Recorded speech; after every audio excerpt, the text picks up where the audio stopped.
What's up, Green Bay Packers fans? Welcome back. And as always, thank you for joining me. My name is Paul Brettel. Today, we're going to discuss my key observations and takeaways from the Packers' ninth training camp practice that took place on Monday. But first, follow me on Twitter at Paul_Brettel. You can find all my work over at Dairyland Express, as well as at Packers Wire. And hit like on the video, subscribe to the channel.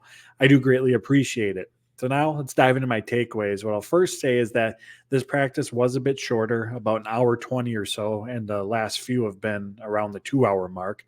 Uh, Also, weren't any one-on-ones. They're traveling to Cincinnati. They got joint practices upcoming, preseason game on Friday. So took things a little bit lighter today, but as always, there's still plenty of observations and key takeaways. The biggest news, Rashawn Gary was activated off the physically unable to perform list. He was at Monday's practice. As LaFleur said, he was only going to participate in individual drills with his edge rusher position group. We did not see him in 11 on 11. My guess is that there is going to be a ramp up period before we see him back in that capacity. But nonetheless, it is fantastic that Rashawn Gary is back on the field for this Green Bay Packers defense. You know, if we rewind to a year ago, the depth of the edge rusher position was a big concern for this team. And unfortunately, once Rashawn Gary got hurt, we saw the reasons why.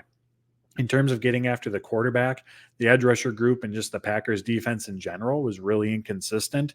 As a group, the Packers ranked 22nd in total pressures last season.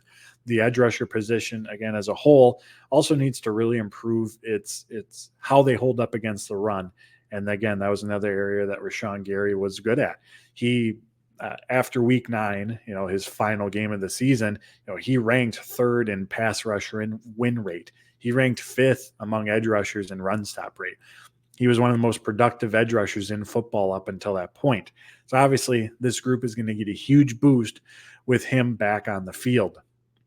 Also in injury news, rookie wide receiver Grant DuBose has been activated off the non-football injury list. He too was back at practice on Monday, and he's got some catching up to do. This was his first practice since joining the Green Bay Packers. He didn't even participate during offseason programs, rookie mini camp.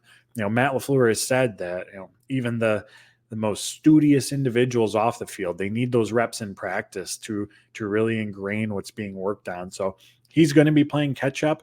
That wide receiver 6 role is up for grabs if the Packers do choose to roster that many. Malik Heath, Bo Melton, those are the two names to watch along with DuBose for that wide receiver role. Both have had a lot of success over the last week and completely different receivers. I actually asked Matt LaFleur about Heath and about Melton before Monday's practice, and talked about how Heath is more of the physical receiver, whereas Bo Melton brings speed. He ran a 4.3 4.40 coming out of Rutgers. So DuBose is going to be keeping with them. And I believe I've talked about on this channel before that I'm still not completely sold that the Packers are even going to roster 6 receivers. If it happens, I'm not going to be surprised by any means. That's the number that they have traditionally kept more often than 5 or 7. But reason I feel that way is, and it was one of my takeaways today, just the continued heavy use of 2 tight end, 2 running back sets. Obviously, that means a lesser reliance in those personnel formations on receivers. Also, between how active those running backs, tight ends are in the passing game, plus the 5 receivers ahead of the 6 receiver on the depth chart, this player is not going to have a significant role in the offense. They'll probably go weeks at a time without even seeing any snaps, so they're going to have to find a way to contribute on special teams. In other injury notes, David Bakhtiari was back on the practice field. He has not been out there since last week, Tuesday, so great to see him there. And one other note, I know many are always focused on his availability, and obviously so. It's an important aspect in all of this. But when he's on the field, he is still a really, really good offensive tackle. There were some reps today against Justin Hollins, and Hollins performed well last year once joining the Packers, solid against the run, solid as a pass rusher. But David Bakhtiari was no match for him. Hollins was no match for David Bakhtiari. Just some really, really impressive reps. And a reminder, and the numbers from last season show this, he's still playing at a very, very high level. Tucker Kraft, who exited Saturday's family night practice, was back on the field. Ennis Gaines was out with a quad injury. Lou Nichols, who took a big hit last week Thursday, did not practice on Saturday, was still not practicing during Monday. And I think that injury is a big reason why the Packers ended up signing running back Nate McCrary. I know from a position standpoint, given that they have Jones, Dillon, Nichols, Goodson, and Patrick Taylor all competing for that third running back role, that's not off the top of our heads one that you say, oh, the Packers should add to that room. But I think with Nichols out, and he could return tomorrow, we just don't know yet. Aaron Jones, AJ Dillon, they're not going to, I'm guessing here, but I'm guessing they're not going to see any snaps during the preseason. So this was very much a depth signing with Jones and Dillon not participating in the preseason. Again, just a guess. And Nichols injured at the moment. Josiah DeGuara, he exited last Tuesday's practice with a calf injury. He was still out, and Jake Hansen was as well. So those are the injury notes. As far as the lineups go, Zach Tom started the day at right tackle. Josh Myers was at center. During a red zone period, Zach Tom moved over to center, Yosh Nijman to right tackle. This is a position battle that's very much taking place, I think more so than what I even anticipated a month or two ago. I remember during OTAs, Adam Stenovich just kind of casually slipped in there that we're going to see Zach Tom at center. And not that I didn't expect that to happen, but this has very much become a position battle. As Matt LaFleur said, they need more consistency from Josh Myers.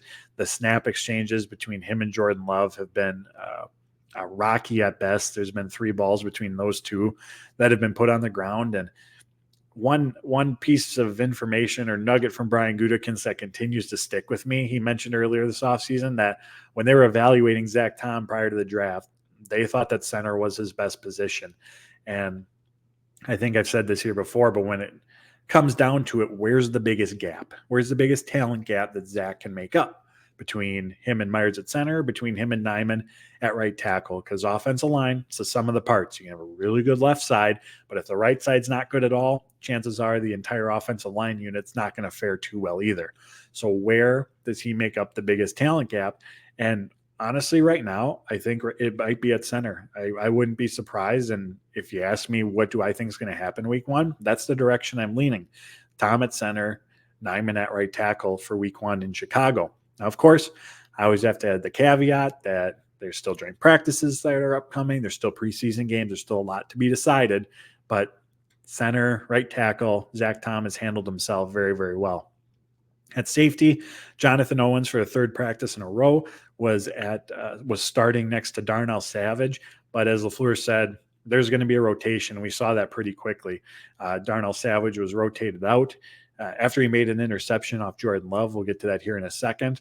And Rudy Ford was playing next to Jonathan Owens. And then just a few plays after that, Tavarius Moore was then in for Jonathan Owens. So they continue to rotate. I'm really curious to see during this preseason game against Cincinnati how the Packers choose to handle the safety position, because I think playing time and then obviously their performance will give us a bit of a measuring stick in terms of where those 4 players stand.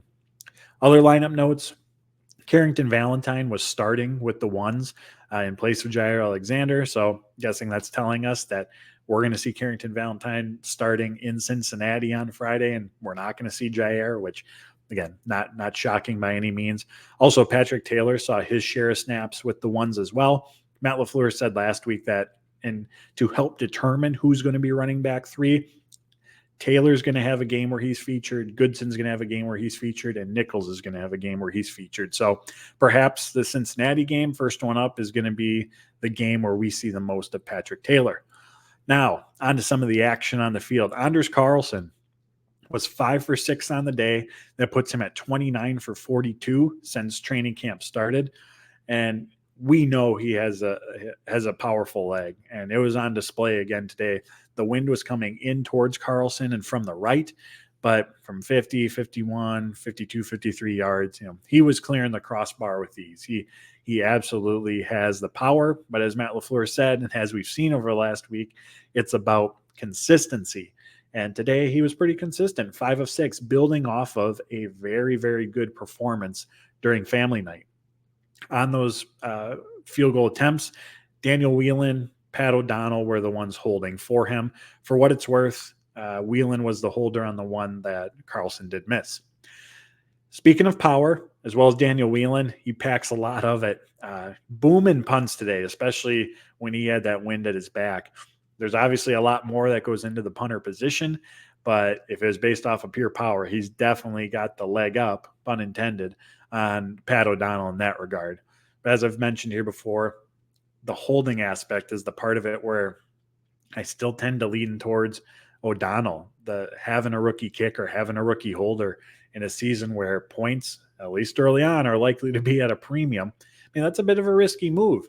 That would be a bit of a risky move on the Packers' part. I know they find themselves in a transition year going to Jordan Love. Ultimately, of course, they want to win games, but that's not the be all end all. Ultimately, they need to find out if Jordan Love can or cannot be their quarterback moving forward. But something to monitor. A few weeks ago or before training camp started, I really did not think much of this being a competition between O'Donnell and Whelan, but based on what I've seen so far, it absolutely is. Not surprisingly, with Danny Etling released, Sean Clifford was the backup quarterback in the offense. There's probably a few factors that went into the Packers choosing to release Etling, one of which is the confidence that they have in Clifford.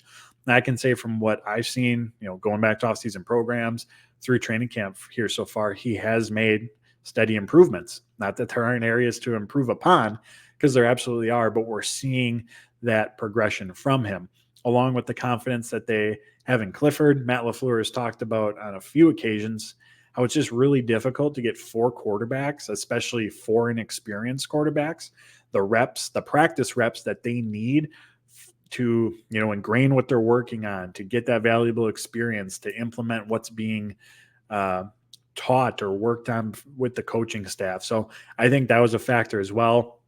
And then ultimately, I'm guessing, liked Alex Magoo's upside more than Danny Etling. So Sean Clifford was the backup quarterback in today's practice. And like I said, I'm guessing that's what's going to be moving forward. It's going to be him and Love on the roster as quarterbacks 1 and 2. Jordan Love's day. Let's dive into that. So start off very shaky.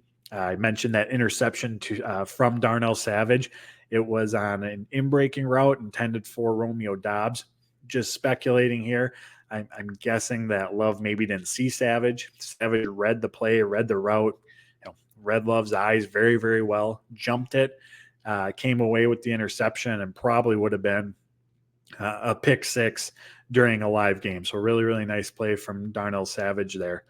There was another turnover-worthy play from Jordan Love that went through Carrington Valentine's hands, but that was the one turnover. So again, a bit of a shaky start. It was up and down to begin with. The defense was playing well too. There wasn't, as has been the story throughout training camp, the run game in between the tackles for the most part had nowhere to go. Coverage was very, very good. And even when there was a completion, cornerback, safeties, linebackers, they were pretty close by to make a quick, tackle. They weren't tackling, but you get where I'm going with it. The emphasis for today was in the red zone drill. And that's really during that last session where Jordan Love and the offense really started to turn things around. Really like some of the play designs that I saw. On one, Jaden Reed actually started in the backfield, came out of there at the snap, and was matched up with Isaiah McDuffie, which is a matchup that he's going to win pretty much every single time. Love was able to connect with him for a touchdown. On the next series, Love found Doubs on a quick slant. Romeo got in his momentum, carried him into the end zone. And then on the next play, you had Luke Musgrave, Jaden Reed on the left side, Musgrave in the slot, Reed out wide. They quickly crossed at the line of scrimmage. Love was able to find Musgrave, who had Quay Walker trailing him, and tough matchup over the middle. Perhaps there's a little hesitation with the initial route concept for each player, but Musgrave had space. Love found him in the end zone. So very shaky start. Defense was winning, but ultimately a nice end to practice for Jordan Love and the Packers offense. A few more. I mentioned this before, but Lucas Van Ness, first off, looks the part for the nickname Hercules, the burst, the power, absolutely there. But been really impressed with his play against the run. Saw that again today.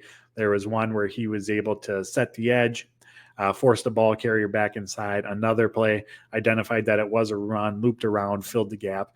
Just been really impressed with that regard. When we think of edge rushers in particular, and we think about pressures and sacks, and obviously that's an important part of it. I just mentioned Lucas Van Ness's burst, his power, and you think of the pass rush presence, but going back to offseason programs, this has been a part of his game that's continued to flash here and there. And as I mentioned previously, when discussing Rashawn Gary, for the edge rusher group as a whole, they have to be better in this regard. Of course, the better run defense starts with the interior defensive line, but as Jerry Montgomery said, the Packers run game coordinator, it's going to take all 11 and specifically that front 7 to really turn that part around. So we'll see early on in the season how often Van Ness is used in that capacity. It's still my thinking that he's going to primarily be used on passing downs, show that he can be effective and proficient in that capacity before more is added to his plate. But again, been really impressed with that aspect of his game. Karl Brooks, really strong week last week and another really strong Monday. Had a couple plays where he was able to make his way into the backfield. He and rookie Kobe Wooden are going to be relied upon very heavily this summer. So it's excellent to see those two performing well, specifically Karl Brooks as of late, who's coming off, again, a really nice family night performance as well. Sticking with the interior defensive line, TJ Slaton just making more noise. He has given Josh Myers a lot of fits over the last 2 weeks, both as a run defender and also as a pass rusher. I mentioned before that the interior defensive line has to showcase that the level of play that I've seen over the last 2 weeks, they can carry that into the regular season, that they can hold up against the run when it matters.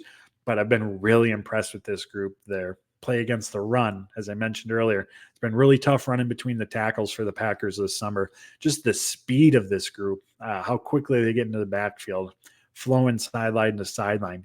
You can really tell that it's been, adding that type of skill set along with versatility, something Wyatt, Brooks, Wooden all have, has been a real emphasis for Brian Gutekunst in those additions over the last 2 years, because that's different than what we've typically seen along the defensive front for the Packers. You're getting right now, you have gap penetrators versus the Dean Lowrys, the Tyler Lancasters, who are been more, space eaters in the middle. And going back to the Play Callers podcast that was brought to you by The Athletic, Brandon Staley, the Chargers head coach, who runs a defense that Joe Brady was brought to Green Bay to run a version of.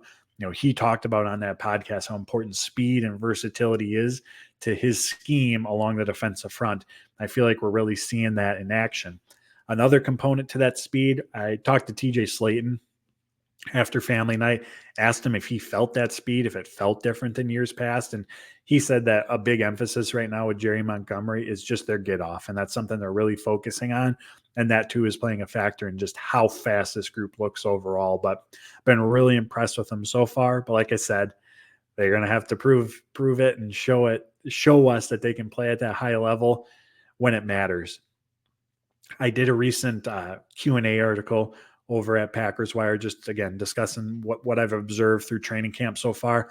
And this next takeaway ties into it. Rasul Douglas had a fabulous day, and he's really, really had a strong training camp as well. But he was just all over the field. Obviously, there were his coverage responsibilities that he was on top of. But if a receiver was catching, a quick out, or the ball was going in the flat, or a shallow crosser, just felt like he was there instantaneously to limit the pass catcher. Just a really strong performance from him today. And that ties into the Q&A where I was asked which position group has stood out the most. And I said the cornerbacks. You got Rasul's performance. Jair's playing at a super high level. Keyshawn Nixon stepping into that starting nickel role looks very comfortable. And then you got Carrington Valentine, Corey Ballantyne with the second units. This group has just been playing very, very sound football to start off training camp. Lastly, and I think I talked about this a little bit earlier, but just a lot of 2 running back, 2 tight end sets from this Packers offense. That, along with pre-snap motion and really attacking the middle of the field, those elements are going to be staples of what we see from the Green Bay Packers this season with Jordan Love at the quarterback. Now, some of those things were still done, with Aaron Rodgers at quarterback. The Packers had the second highest 2 tight end rate in football last season. They also used motion a fair amount as well. I think we're going to see an increase in it, specifically jet motion, not just where you're moving a receiver from one side of the field to the other, but the receiver or the man in motion actually has the opportunity to get the ball to snap, which again can just create a whole mess of problems for the defense that they now have to account for. They have to adjust at the last second. That potential hesitation that can come, open the passing lanes, blocking opportunities. And then if you get the ball in the hands of a playmaker behind the line of scrimmage in space, obviously some big play potential there as well. So the heavy running back, heavy tight end sets, attacking the middle of the field, pre-snap motion. Again, all things I think are going to be core aspects of this Green Bay Packers offense with Jordan Love at quarterback. So there you have it. Those are my big takeaways, my key observations from the Green Bay Packers 9th training camp practice. As always, hit like on the video, hit subscribe on the YouTube channel. I greatly appreciate it. You can follow me on Twitter at Paul_Brettel. You can find all my work over at Dairyland Express as well as Packers Wire. So until next time, friends, take care, stay safe, and as always, go Pack Go.